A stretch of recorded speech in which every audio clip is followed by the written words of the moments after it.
I've wanted to talk about this for some time, and now the perfect opportunity has come knocking on my door. Many video games recently, whether free or otherwise, share this one major flaw that I don't feel video game developers are doing enough about.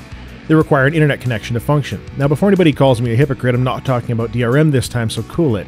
I'm talking about a physical requirement in the game design that necessitates some degree of online connection.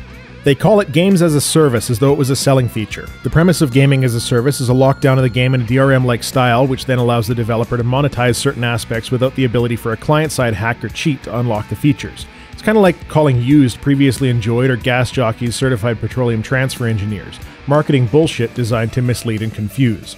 Now clearly there are some exceptions or clarifications that need to be made. MMOs which involve large-scale multiplayer do have some legitimate claim to server-based play, but games like Tribes, Gotham City Imposters, you see, there used to be a time in gaming where LAN modes were common. It's games as a service that have killed the local area network.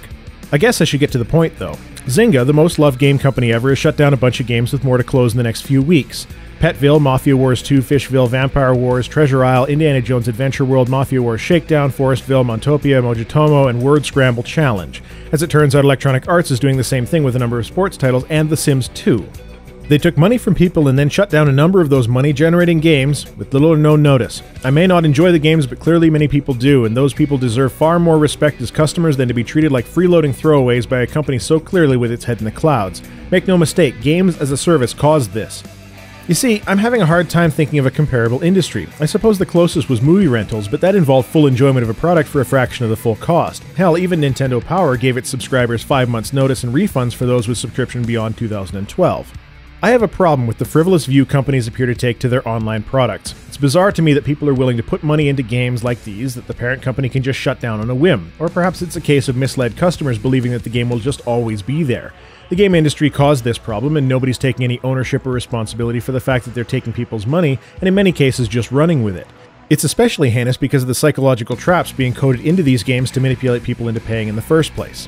At least in the case of Electronic Arts and The Sims 2, you can still play your single-player game without the online servers present. Now, let's not pretend that Zynga or EA didn't know which games were being shut down 6 months ago, which would seem to be at the very least not consumer-friendly. It's a real pity that they didn't disable paid transactions when it became apparent a shutdown was occurring, like an ethical company would have. That's all I have to say. Tarmack out.